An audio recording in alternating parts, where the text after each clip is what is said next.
And this video is under YouTube's fair use guidelines. Okay, all right, y'all, let's go ahead and jump into the video. As y'all can see by the title, that this video is about the channel Atlanta Street Interviews, but it's more so focused on who's behind the channel, and his name is Marcus. So if y'all have never seen this channel pop up on your feed, don't worry, I'm explaining everything. If you don't know who Marcus is, I'm gonna break it down to y'all, and we just gonna talk about everything that's been going on with him. So yeah, let's go ahead and hop into the video, y'all. Okay, so like I said, the person that's behind the Atlanta Streets Interviews page, his name is Marcus. And Marcus Ferris was born in June of 1983 in Decatur, Georgia, which is making him 40 years old today. He went to Georgia State University, and after he graduated, he got a job as an insurance agent. He's also into bodybuilding, and he enters into competitions. He met his ex-wife, and they went on to have 2 little girls. Now in 2022, Marcus decided to start a YouTube channel called Atlanta Street Interviews, where he would go out into the streets of Atlanta and interview people who were either homeless or down on their luck. He would ask them questions on how they grew up and how they ended up in the position that they were in, and his channel quickly began to grow. But as he grew bigger, some people began to express their concern that Marcus was exploiting these people by having them tell all their personal business, and he wasn't even paying them.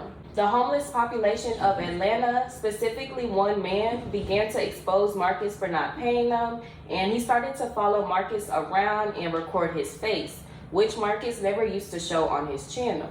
And because of this, Marcus left Atlanta for a couple months, and he started to do interviews in different states before he came back to Atlanta.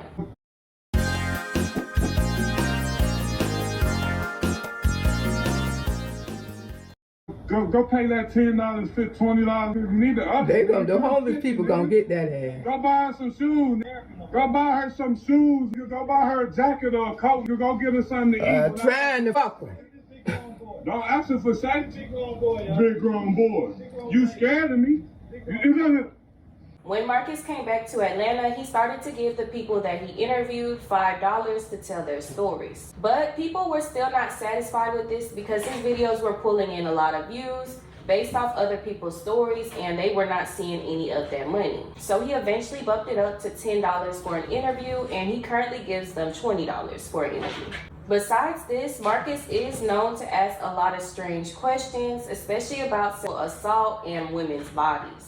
Some women were visibly uncomfortable with these questions, but Marcus always laughs it off. Was it like an ongoing thing, or was it just one time? It was one time. Yes. Did he kind of like force himself on you type deal? Yeah.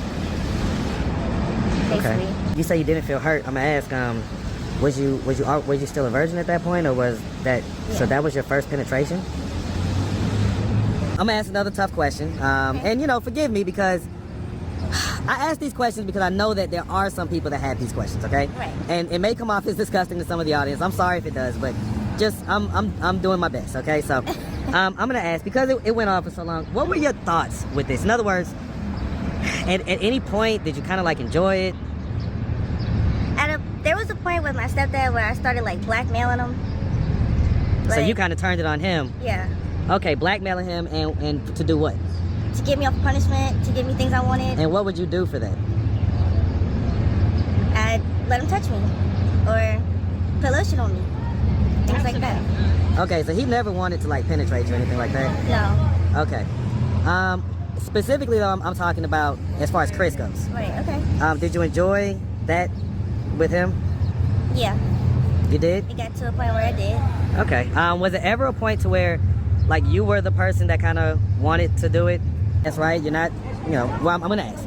Are you trading sex for money out here or anything like that? Okay, so we're not doing anything like I that. don't display my body. You say what? I don't display my body. My body is my fortress, so if I fuck with you, just know that I fuck with you. If I don't, then I don't. But other than that, I'm not going. I ain't mad at it. That's a great thing, okay?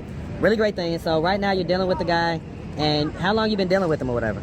Viewers began to speculate that Marcus was sleeping with some of the women he does interviews with, and for a minute this was just a rumor. But slowly but surely, past women that he had interviewed started to come out and admit that Marcus would ask them what their prices were after the interview was over, and he positioned them for sex. A woman named Monique admitted that she agreed because she needed the money, and Marcus took her to his apartment. She claims that when she got there, Marcus told her that he would not be paying for anything, but she could stay there for 2 days as long as she gave it to him whenever he asked. She explained that she realized that he did not truly care about her situation and that he was a wolf in sheep's clothing. So like almost 2 weeks ago, this guy from Atlanta Street Interviews found me by the 5-point station in downtown Atlanta. I was in the process of trying to get a free Obama phone. And while I was waiting for my phone, well, to see if I was going to get approved, the guy, Marcus from Atlanta Street Interviews, asked to interview me. So obviously he knew that I was homeless because he came to me out of nowhere. So I was desperate for money, so I did it. He said, give me $10. Right after the interview, the guy asked me for saying, he asked me how much would I charge. I will admit, out of desperation, I was willing to, because that was rock bottom. It's getting cold. I don't know where I'm gonna go. So,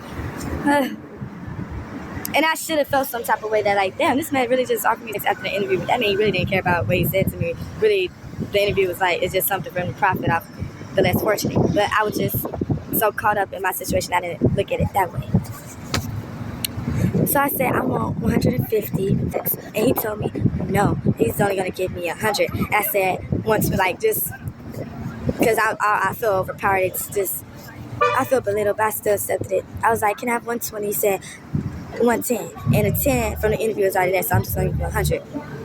So he took me to his house, and he initially just tried to play me on, give me 50. And I said, I want my money now, because I've been played all my life.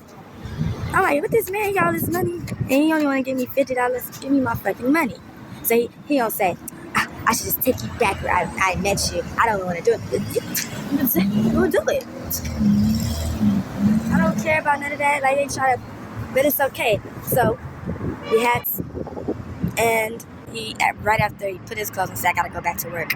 He dropped me off at the by a library that's by the Peachtree Station, and he said, call him if I ever need anything.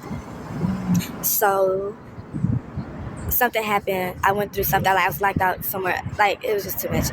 So I called him to ask that he post the video because I'm still outside, right? That's all I called him for, to ask that he post the video on the YouTube. So maybe he said the universe and the YouTube people is going to support me. He picked me up and said, I'm going to pick you up. No worries. So he picked me up. He was like, I'm gonna let you stay. I'm gonna give you a 2-day trial. And you can stay here.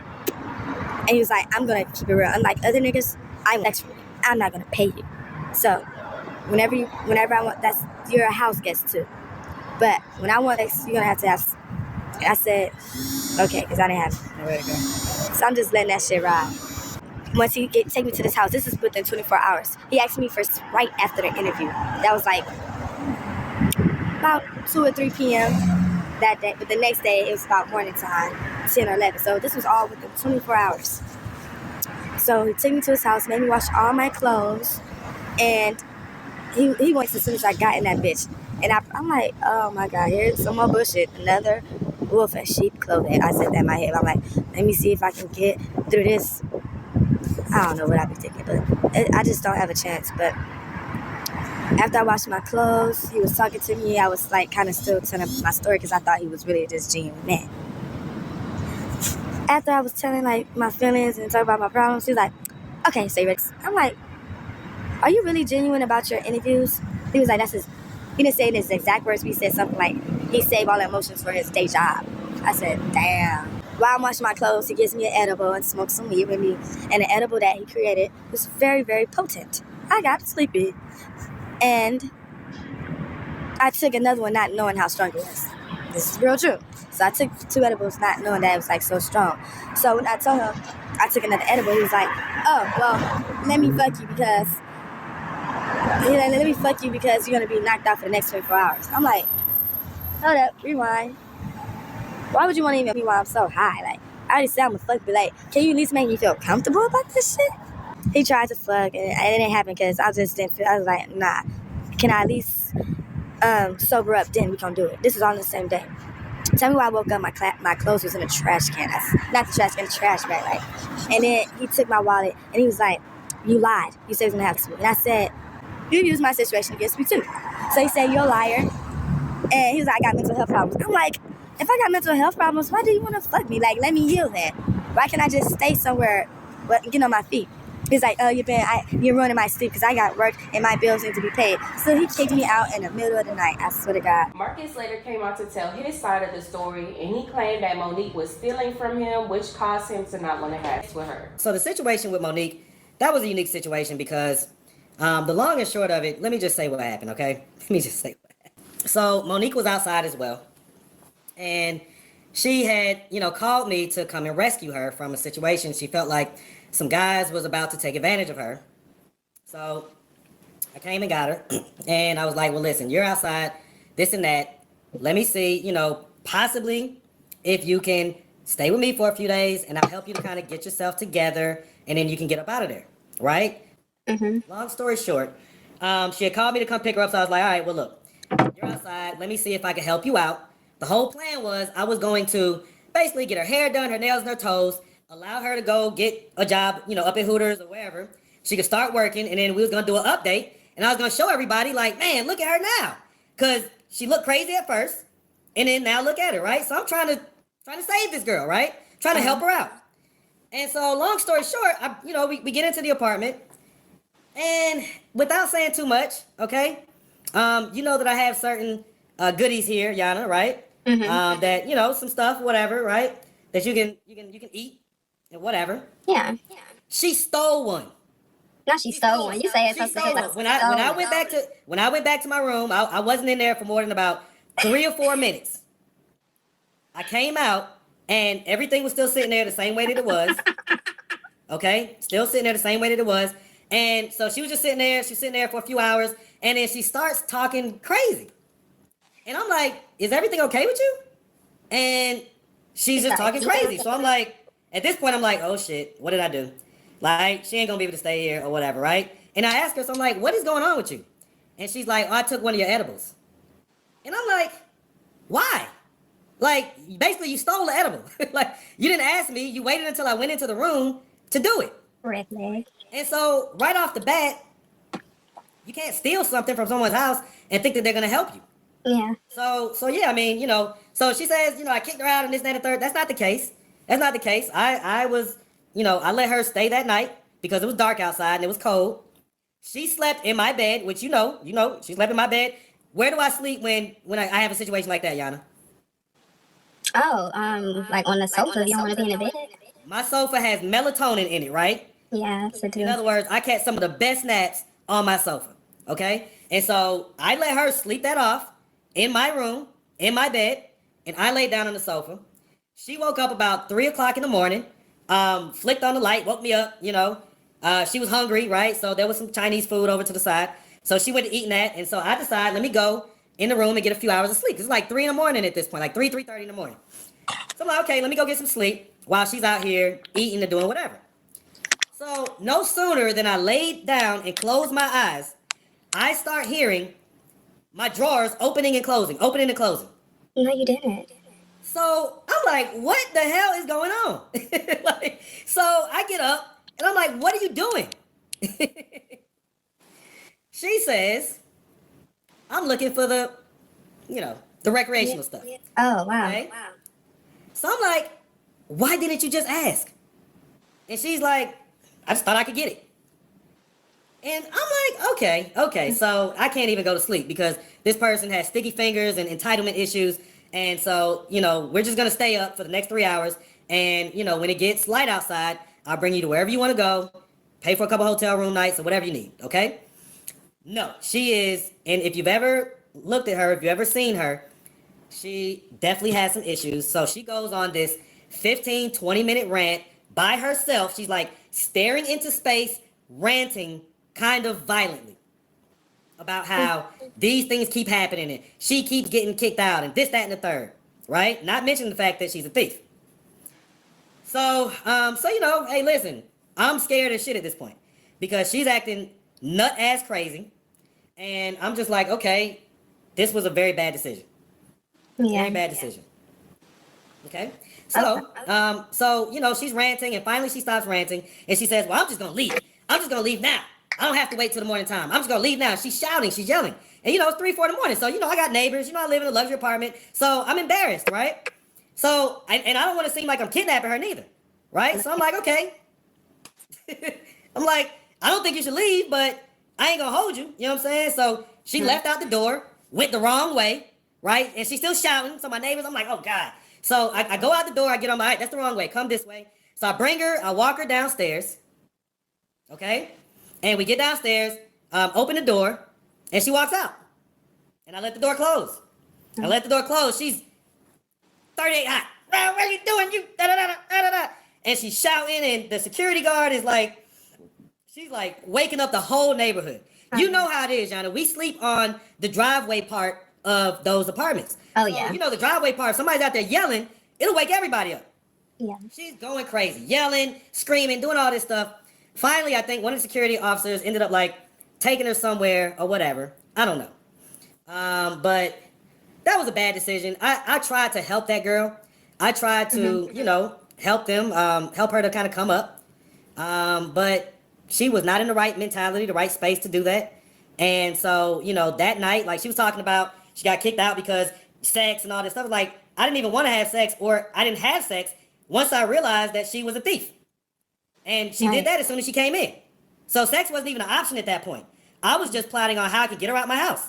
There was also a woman named Yana who claimed to have been living with Marcus before he did an interview with her. She claimed Marcus got her pregnant and forced her to get rid of it. Good morning, Kiki. I truly hope this email finds you well. My name is Yana J.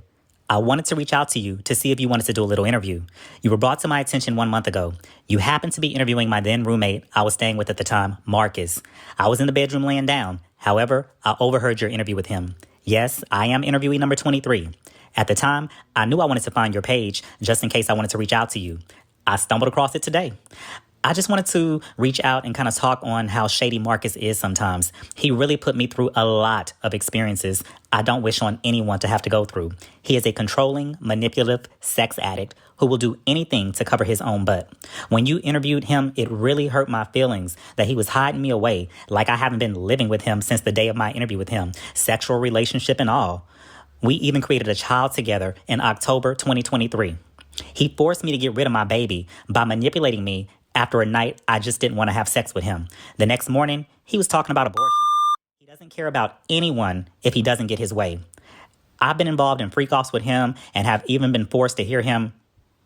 How long did she stay at your place, Marcus? 5 months, from July to December. Was y'all in a relationship? Nope. Okay, y'all was just kicking it. Yep, and that was, so, you know, it was very clear. You know, I was always very honest, very upfront, very truthful about our situation, what it was, what it wasn't. I was what I consider to be extremely accommodating to her, being that I allowed her to come into my space, my living quarters, and, you know, the place where my kids lay their head and everything else. Not what I was used to. And yes, I did see him as a trick. He took very good care of me. Just like when we came to the house, like, I couldn't be there unless we had sex. So what did I? Okay, so this is my question. Hold on. When you see a trick as a trick means this is not a relationship. That means we not in love. Right. You staying here, laying your head here. I'm giving you a couple of days, which was way more than a couple of days. It came out to be 5 months. So you know, basically you was giving up cat for somewhere to stay. That was y'all's agreement, whatever. Okay. I mean, however it went. So when it comes down to protection, and you guys not, which 5 months is a little bit of time to get to know somebody without protection after a couple of months. I thought, was y'all not having protection on the first day?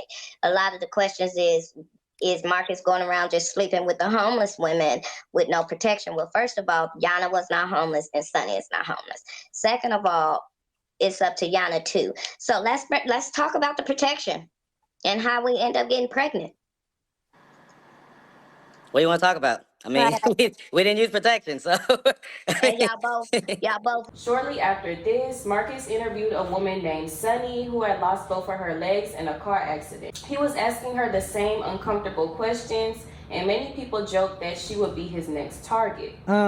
What, like, I guess, you know, and, you know, again, audience, brace yourself. But what, like, primary sex positions do you, like, do now that you're double amputee? I'm asking.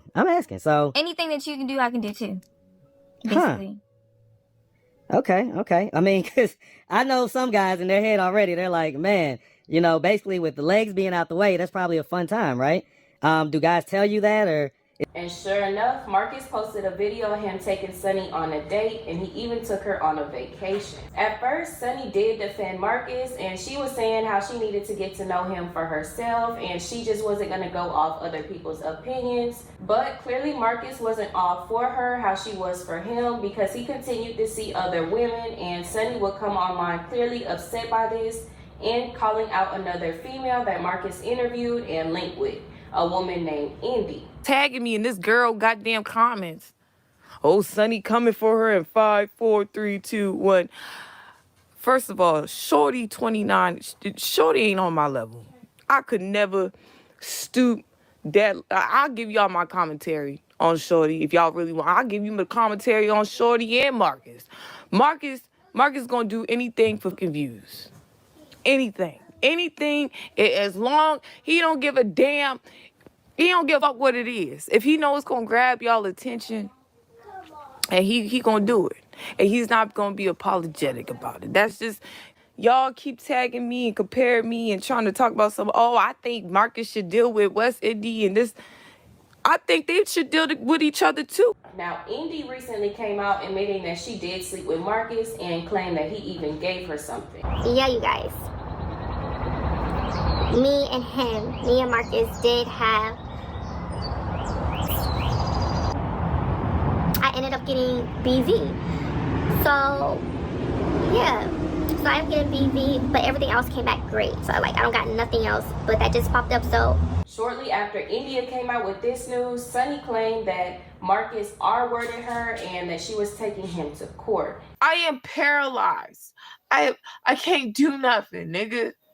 So yes, you did what you did. And mother keep talking about, well, why did you allow him to do what he do? Well, how else was I gonna get home? If I be like, hey, yo, who knows? Maybe the police would have came in time enough. Maybe not. Who knows? I'm not gonna say I never saved, but y'all said it. All I'm explaining is how that first, it was never, I didn't want to fuck to get a first night, and that's what I'm saying. And y'all, this isn't even all the women that have came out with these types of stories about Marcus, but these are the main ones that had the proof and stories to tell. Now, Marcus does do some good. There are certain people that he helps out a lot, especially the younger ones, but what he does behind the scenes is controversial. Everybody that has came out with a story is grown, so consent is not necessarily the issue, but people feel like he preys on people in vulnerable positions. Marcus did also catch some backlash when he interviewed a 14-year-old girl that was out on the streets without her parents' permission. A lot of people were saying that Marcus should definitely know better than to do something like this, given that he has 2 daughters himself. All right, y'all, that's what I got for today's video. Now, I did kind of just focus on the women in this video. Marcus's channel is very interesting. I did used to watch him heavy before I kind of knew what he would be getting into. I try not to watch him no more, but y'all, these people's stories be interesting. You know, he keeps up with Josiah's, Chris, all them. Like, I could definitely do stories on the characters that he does make videos on. If that's something y'all won't want to see, let me know down below in the comments. Let me know if you enjoyed this video. Please like, comment, and subscribe if you did enjoy the video, and I'll catch y'all in my next one. Bye, y'all.